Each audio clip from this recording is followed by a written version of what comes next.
So guys, it's been a long while since I made a video on this car. I'm sorry for the wait. You've seen on my channel I've been doing other side quests, if you will. But we're back, modifying the car. The last one was a failure. It was a shit video. I'm very sorry. My hair is all over the place this morning. You're just gonna need to ignore that. Anyway, we've got a banger video today. We are going to be putting on a sun strip, because these ones don't do anything. They don't block any light. So putting on this sun strip. Funny story actually, I was ID'd for these. I'm turning down the radio. I was ID'd to get these. Apparently in Halfords you need to be over 18 to buy them. Don't know why. But I do in fact have no experience in putting on sun strips, so I'm doing this completely blind. So let's get into it. So I'm going to open it first, as you do with car things.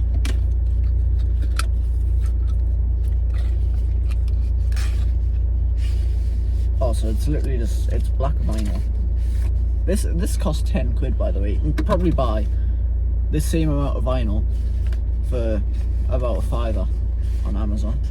But right, well, this is definitely already too long for my car. But I'm gonna go ahead into the garage and I'm gonna try and find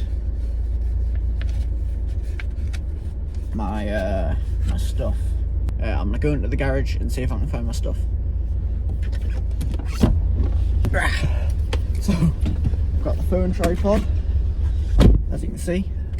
Got my squeegee as well, because I forgot to bring that in. Also got a box cutter to cut off the excess, because that is way too fucking long.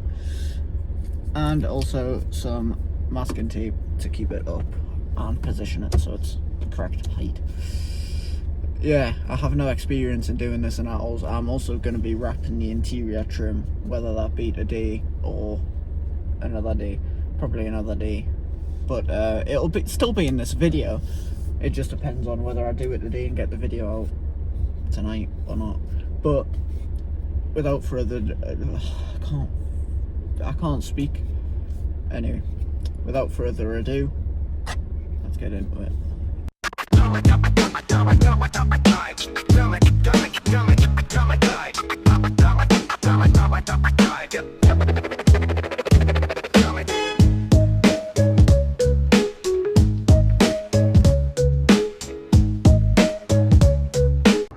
So this is the sun strip.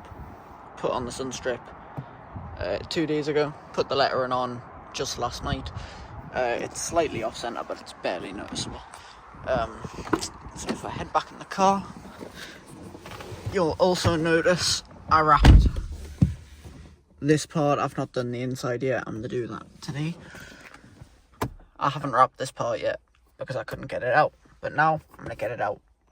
So the first thing we're going to want to do to remove the head unit in my specific MX5, I've got the 2009 one, and actually in order to remove the head unit, you might need to remove this cover underneath the steering wheel.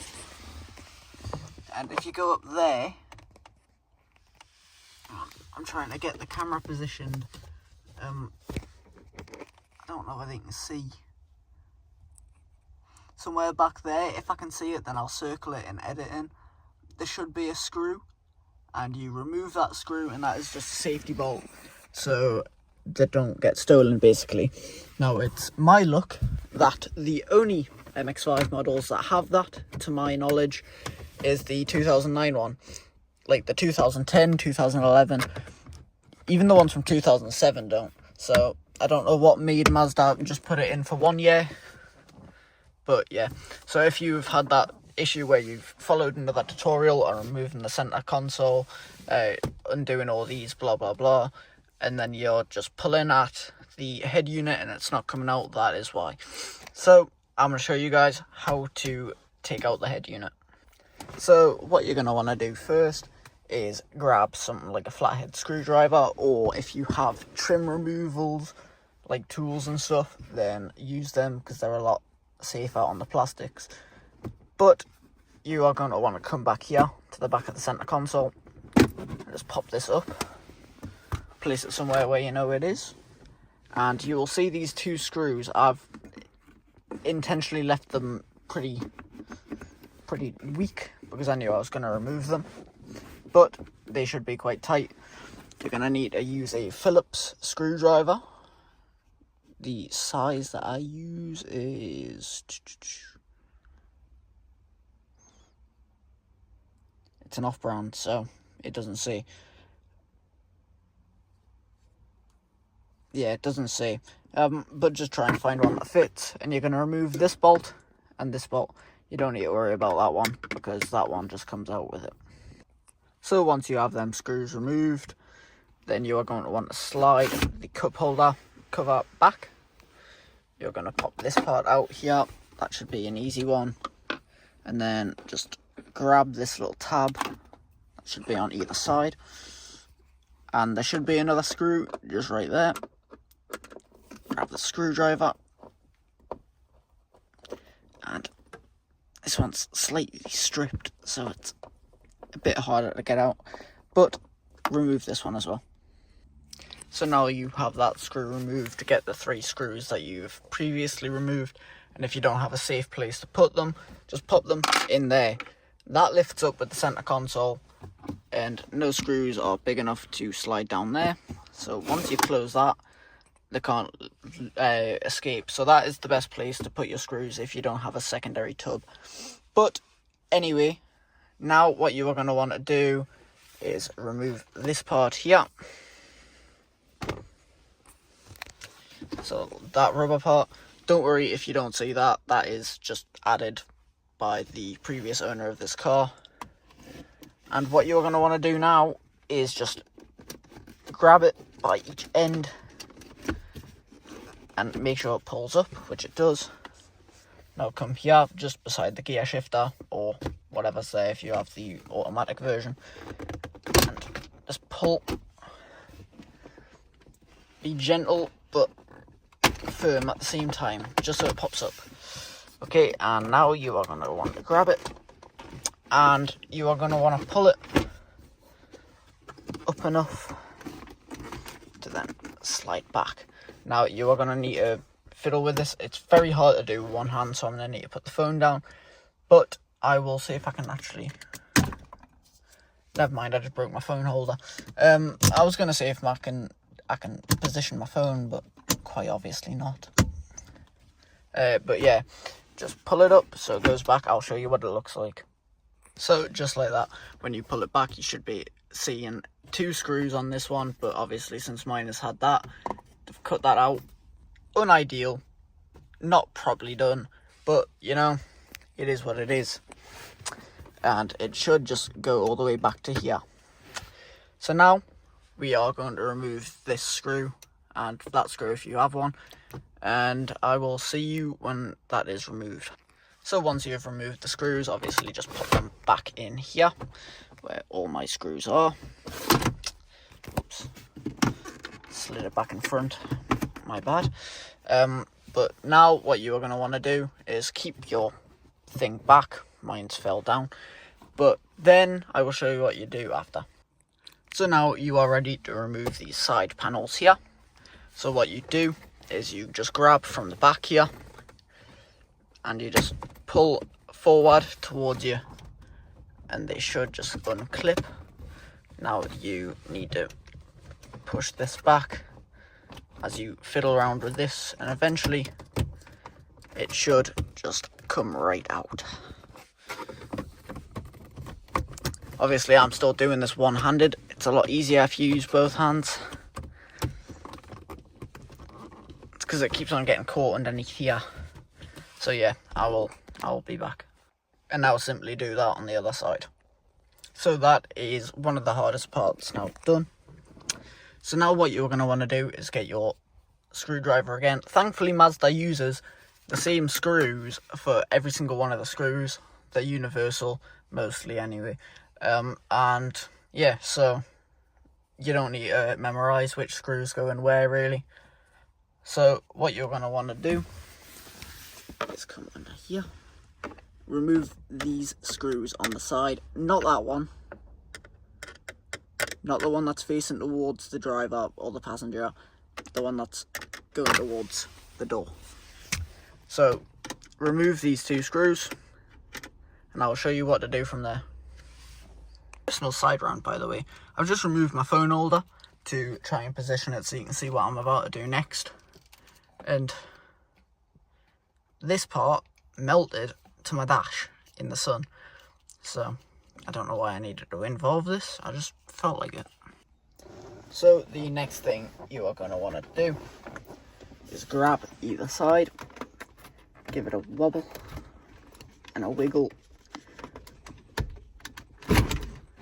and the head unit should just slowly slide out. Now you're going to want to pull hard if you are trying to remove the head unit. For me, I don't have a replacement one yet. That is coming in maybe 1 or 2 videos time. But either way, if I get my phone holder, there is a screw there and a screw that side as well. Remove them too for the trim. Now the final stage of removing the trim, lift that down, and if you go in, so for me my screw is about here where the scuff is, but it's probably going to be different in most cars, or it doesn't really show well on camera, but I'm going to unscrew that and you should too. So once you have done that, get your tool of choice to remove it that you use to remove this part here. Like I say, if you're bothered about scratching it, then I would probably invest in a tool that removes trims. But if you don't mind, like if yours is as scuffed as mine, then just use a screwdriver. But yeah, we're going to pry it off by just sticking it in there and giving it a wobble until it disconnects all the pins. I'm going to just note the best part to start is around the steering wheel, where there is just pins and it's easier to get to as well than wedging yourself through in there. So as you can see now, the trim has been removed and here it is right here. Now to remove that one there, all you need to do is just pry it off with the screwdriver. There is no screws, so just pry it off. Now be very careful with removing this, because this right here is the passenger airbag. If you want to take real precautions, there is something there for you to stick your keys there, and that disables the airbag. So yeah. So now we have all the interior bits out. We are going to remove the fans. So all these fans have 2 screws on the back. Remove them, and this one you actually want to keep a track of which ones you have removed. These ones here have buttons that don't work, so these valves are always open, and the ones on each end, this one's easy enough to remember. You click that button and it closes the valve so you don't get air. It's important to know that, so you're not getting blasted from hot air from the center console. So once we have all the fans removed, we are now ready to wrap. I'm not actually going to give a tutorial for this, because to be honest, I'm not someone who has wrapped. This is the first ever thing I wrapped. I don't think it's too bad. I'm probably going to get a bunch of hate comments saying it's terrible. I know there's a couple rough edges, but I'm going to try and sort them out today. I did it at about 9 o'clock at night. Need to be at work tomorrow, so yeah. So I don't know how I'm going to record this, but I'm going to wrap the trim and I'll show you what I'm going to do step by step. You need a heat gun, your trims, an X-Acto blade, a squeegee, and you also need the wrap as well. So once you have finished wrapping it, you can put it back in reverse order as to how you took it out. So after you've done that, you know, you're finished. And as you can see, I forgot to record this part earlier, so it's night time. But anyways, as you can see, apart from a few minor air bubbles, I did a decent job. And I'm comfortable now wrapping things, so next time I need this wrapped, or if I'm wrapping a car, then I will give you a tutorial on how to wrap if that is requested. But anyway guys, so yeah, that wraps today's video. See what I did there? Anyway, yeah, that finishes today's video. I hope you enjoyed it. It had a lot more, you know, mods than my previous videos. One of them just walked through my car, and the other one just completely failed. But yeah, this one should be alright. So I hope you guys enjoyed this video. If you want a more in-depth tutorial on how to wrap, please let me know. If you want to see any other mods and stuff, let us know. The next mod should be a upgraded head unit, because I am buying one with a reverse camera, and that's going to be like a whole entire half-an-hour video telling you how to, you know, oh well, me doing it, and you can follow along if needs be, you know. But anyway guys, that's it. Big shout out to MX5 Modified. He is tagged in the description. Go give him a follow. He is the person who's helped me throughout this. He provided me a video on how to do it and all that. And yeah, so I'll see you guys next video. Peace out.